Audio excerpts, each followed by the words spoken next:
seemed in full possession of normal instincts. There was no doubt as to the sincerity of his manner and intentions. The suspicions of the first hour began to vanish like mist before the sun. Sidebotham's portentous warnings and the mystery with which he surrounded the whole episode had been allowed to unduly influence his mind. The loneliness of the situation and the bleak nature of the surroundings had helped to complete the illusion. He began to be ashamed of his suspicions, and a change commenced gradually to be wrought in his thoughts. Anyhow, a dinner and a bed were preferable to 6 miles in the dark, no dinner, and a cold train into the bargain. Garvey returned presently. "We'll do the best we can for you," he said, dropping into the deep armchair on the other side of the fire. "Marks is a good servant if you watch him all the time. You must always stand over a Jew, though, if you want things done properly. They're tricky and uncertain unless they're working for their own interest. But Marks might be worse, I'll admit. He's been with me for nearly 20 years. Cook, valet, housemaid, and butler all in one. In the old days, you know, he was a clerk in our office in Chicago." Garvey rattled on, and Shorthouse listened with occasional remarks thrown in. The former seemed pleased to have somebody to talk to, and the sound of his own voice was evidently sweet music in his ears. After a few minutes, he crossed over to the sideboard and again took up the decanter of whiskey, holding it to the light. "You will join me this time," he said pleasantly, pouring out 2 glasses. "It will give us an appetite for dinner." And this time Shorthouse did not refuse. The liquor was mellow and soft, and the men took 2 glasses apiece. "Excellent," remarked the secretary. "Glad you appreciate it," said the host, smacking his lips. "It is very old whiskey, and I rarely touch it when I'm alone. But this," he added, "is a special occasion, isn't it?" Shorthouse was in the act of putting his glass down when something drew his eyes suddenly to the other's face. A strange note in the man's voice caught his attention and communicated alarm to his nerves. A new light shone in Garvey's eyes, and there flitted momentarily across his strong features the shadow of something that set the secretary's nerves tingling. A mist spread before his eyes, and the unaccountable belief rose strong in him that he was staring into the visage of an untamed animal. Close to his heart there was something that was wild, fierce, savage. An involuntary shiver ran over him and seemed to dispel the strange fancy as suddenly as it had come. He met the other's eye with a smile, the counterpart of which in his heart was vivid horror. "It is a special occasion," he said, as naturally as possible, "and, allow me to add, very special whiskey." Garvey appeared delighted. He was in the middle of a devious tale describing how the whiskey came originally into his possession, when the door opened behind them, and a grating voice announced that dinner was ready. They followed the cassocked form of Marks across the dirty hall, lit only by the shaft of light that followed them from the library door, and entered a small room where a single lamp stood upon a table laid for dinner. The walls were destitute of pictures, and the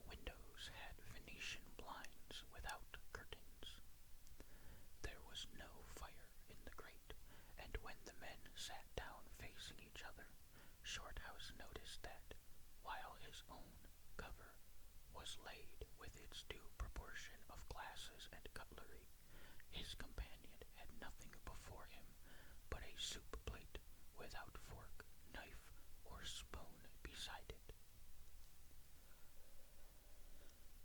"I don't know what there is to offer you," he said, "but I'm sure Marx has done the best he can at such short notice. I only eat one course for dinner, but pray take your time and enjoy your food." Marx presently set a plate of soup before the guest, yet so loathsome was the immediate presence of his old Hebrew servitor that the spoonfuls disappeared somewhat slowly. Garvey sat and watched him. Shorthouse said the soup was delicious, and bravely swallowed another mouthful. In reality, his thoughts were centered upon his companion, whose manners were giving evidence of a gradual and curious change. There was a decided difference in his demeanor, a difference that the secretary felt at first rather than saw. Garvey's quiet self-possession was giving place to a degree of suppressed excitement that seemed so far inexplicable.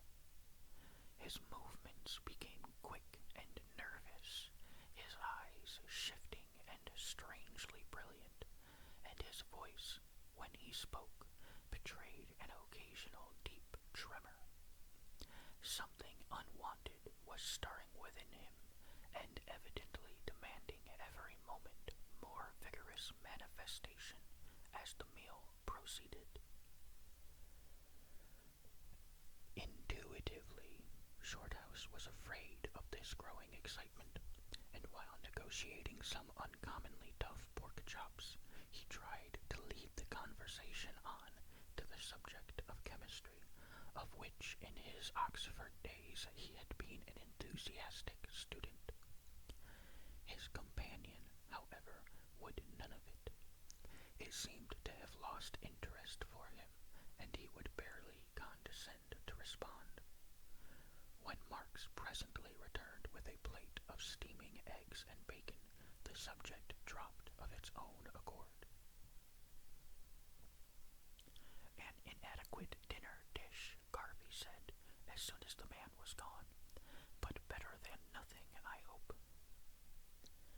Shorthouse remarked that he was exceedingly fond of bacon and eggs, and, looking up with the last word, saw that Garvey's face was twitching convulsively, and that he was almost wriggling in his chair. He quieted down, however, under the secretary's gaze, and observed, though evidently with an effort, "Very good of you to say so. Wish I could join you, only I never eat such stuff. I only take one course for dinner." Shorthouse began to feel some curiosity as to what the nature of this one course might be, but he made no further remark, and contented himself with noting mentally that his companion's excitement seemed to be rapidly growing beyond his control. There was something uncanny about it, and he began to wish he had chosen the alternative of the walk to the station. "I'm glad to see you never speak when Marx is in the room," said Garvey presently. "I'm sure it's better not. Don't you think so?" He appeared to wait eagerly for the answer. "Undoubtedly," said the puzzled secretary. "Yes," the other went on quickly, "he's an excellent man, but he has one drawback, a really horrid one. You may, but no, you could hardly have noticed it yet." "Not drink, I trust," said Shorthouse, who would rather have discussed any other subject than the odious Jew. "Worse than that, a great deal," Garvey replied, evidently expecting the other to draw him out. But Shorthouse was in no mood to hear anything horrible, and he declined to step into the trap. "The best of servants have their faults," he said coldly. "I'll tell you what it is if you like," Garvey went on, still speaking very low and leaning forward over the table, so that his face came close to the flame of the lamp. "Only we must speak quietly in case he's listening. I'll tell you what it is, if you think you won't be frightened." "Nothing frightens me," he laughed. "Garvey must understand that at all events. Nothing can frighten me," he repeated. "I'm glad of that, for it frightens me a good deal sometimes." Shorthouse feigned indifference, yet he was aware that his heart was beating a little quicker and that there was a sensation of chilliness in his back. He waited in silence for what was to come. "He has a horrible predilection for vacuums," Garvey went on presently, in a still lower voice, and thrusting his face farther forward under the lamp. "Vacuums!" exclaimed the secretary in spite of himself. "What in the world do you mean?" "What I say, of course. He's always tumbling into them, so that I can't find him or get at him. He hides there for hours at a time, and for the life of me I can't make out what he does there." Shorthouse stared his companion straight in the eyes. What in the name of heaven was he talking about? "Do you suppose he goes there for a change of air, or to escape?" he went on in a louder voice. Shorthouse could have laughed outright, but for the expression on the other's face. "I should not think there was much air of any sort in a vacuum," he said quietly. "That is exactly what I feel," continued Garvey with ever-growing excitement. "That's the horrid part of it. How the devil does he live there? You see—" "Have you ever followed him there?" interrupted the secretary. The other leaned back in his chair and drew a deep sigh. "Never. It's impossible. You see, I can't follow him. There's not room for two. A vacuum only holds one comfortably. Marx knows that. He's out of my reach altogether once he's fairly inside. He knows the best side of a bargain. He's a regular Jew." "That is a drawback to a servant, of course." Shorthouse spoke slowly, with his eyes on his plate. "A drawback?" interrupted the other with an ugly chuckle. "I call it a draw-in, that's what I call it." "A draw-in does seem a more accurate term," assented Shorthouse.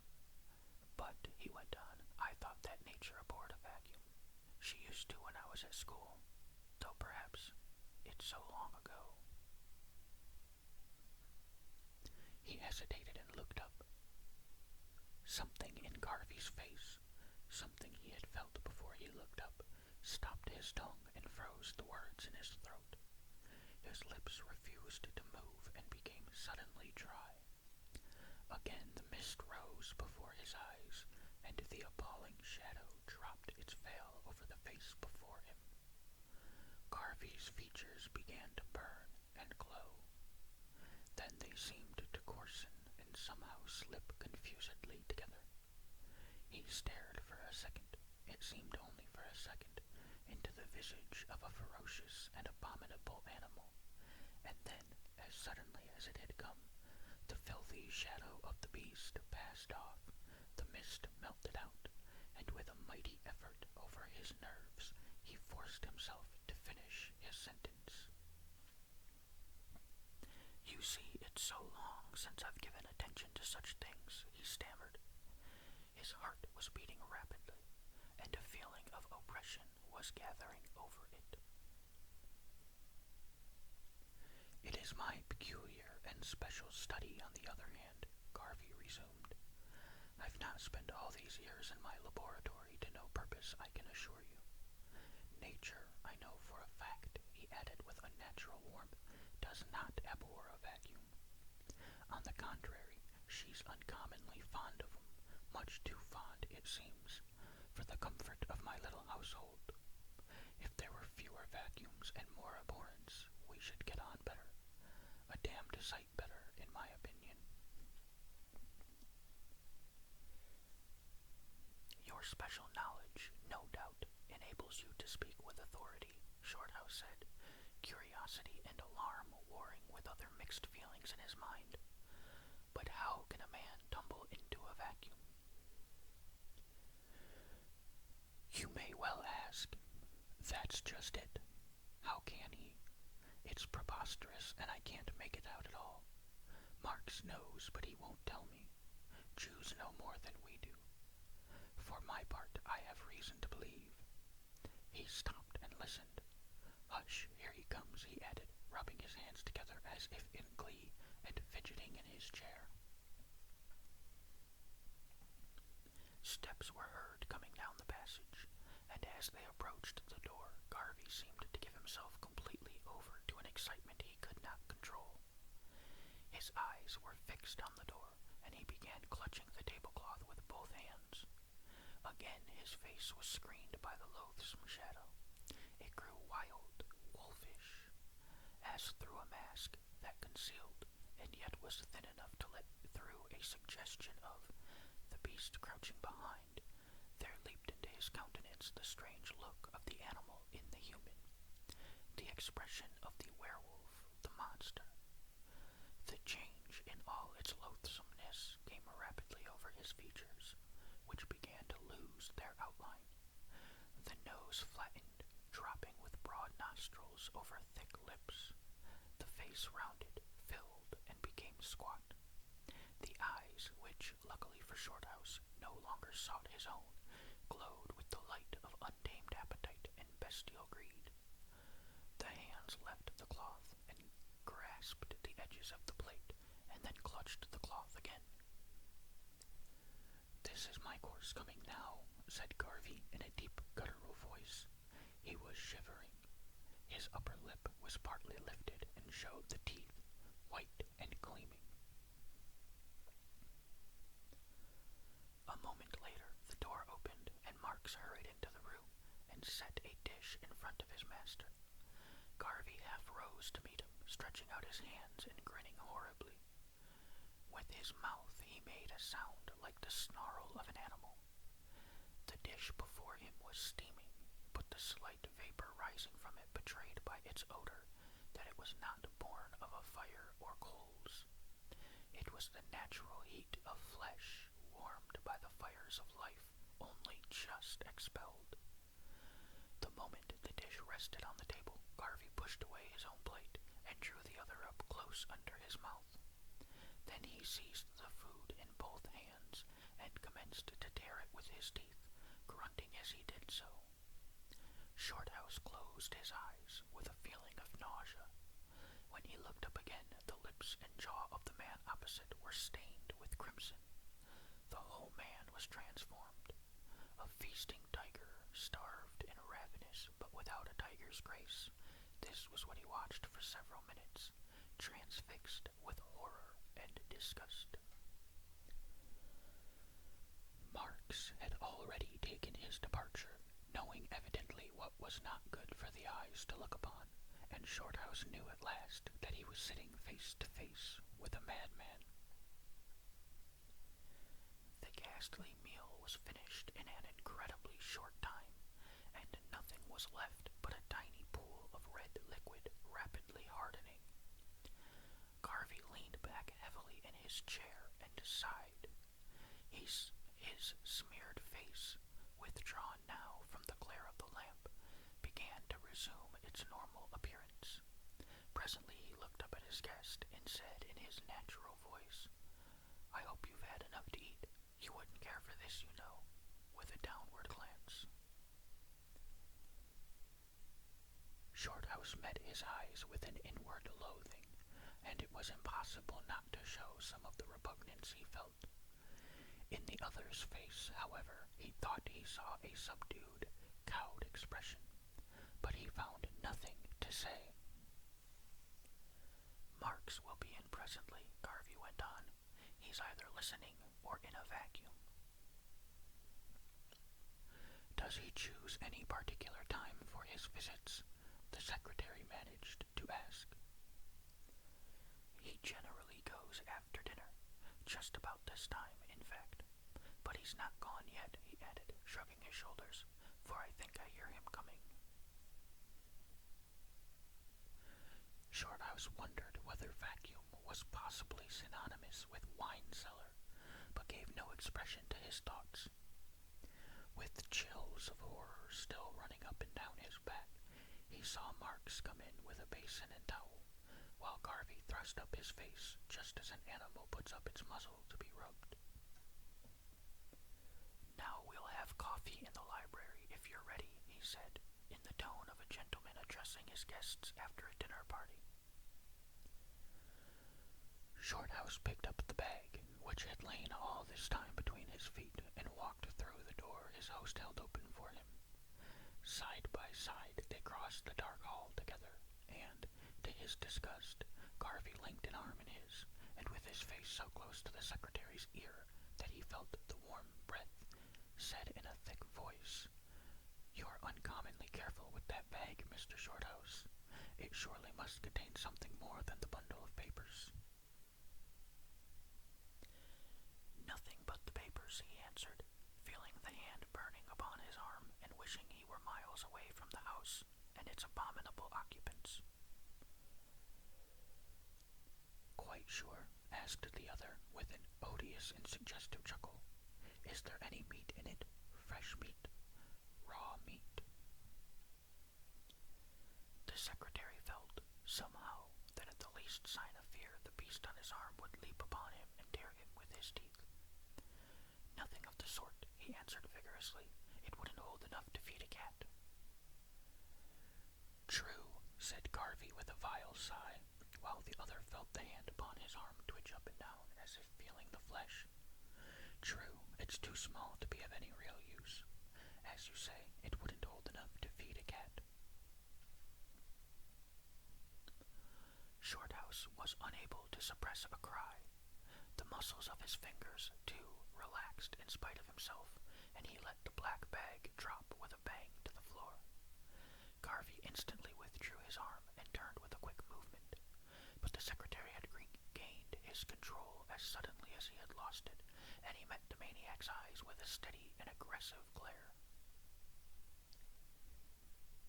"There, you see, it's quite light. It makes no appreciable noise when I drop it." He picked it up and let it fall again, as if he had dropped it for the first time purposely. The ruse was successful. "Yes, you are right," Garvey said, still standing in the doorway and staring at him. "At any rate, it wouldn't hold enough for two." He laughed, and as he closed the door, the horrid laughter echoed in the empty hall. They sat down by a blazing fire, and Shorthouse was glad to feel its warmth. Marks presently brought in coffee. A glass of the old whiskey and a good cigar helped to restore equilibrium. For some minutes the men sat in silence, staring into the fire.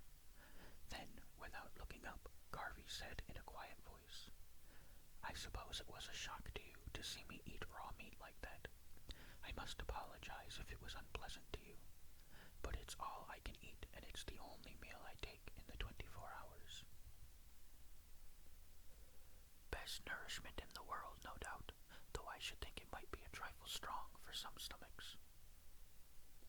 He tried to lead the conversation away from so unpleasant a subject, and went on to talk rapidly of the values of different foods, of vegetarianism and vegetarians, and of men who had gone for long periods without any food at all. Garvey listened, apparently without interest, and had nothing to say. At the first pause, he jumped in eagerly. "When the hunger is really great on me," he said, still gazing into the fire, "I simply cannot control myself. I must have raw meat, the first I can get." Here he raised his shining eyes, and Shorthouse felt his hair beginning to rise. "It comes upon me so suddenly, too. I never can tell when to expect it.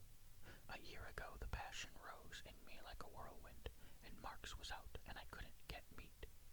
I had to get something, or I should have bitten myself. Just when it was getting unbearable, my dog ran out from beneath the sofa. It was a spaniel." Shorthouse responded with an effort. He hardly knew what he was saying, and his skin crawled as if a million ants were moving over it. There was a pause of several minutes. "I've bitten marks all over," Garvey went on presently, in his strange, quiet voice, and as if he were speaking of apples. "But he's bitter. I doubt if the hunger could ever make me do it again. Probably that's what first drove him to take shelter in a vacuum." He chuckled hideously as he thought of this solution of his attendants' disappearances. Shorthouse seized the poker and poked the fire as if his life depended on it.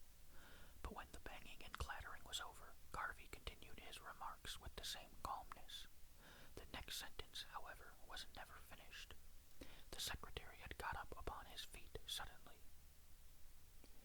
"I shall ask your permission to retire," he said in a determined voice. "I am tired tonight. Will you be good enough to show me to my room?" Garvey looked up at him with a curious, cringing expression behind which there shone the gleam of cunning passion. "Certainly," he said, rising from his chair.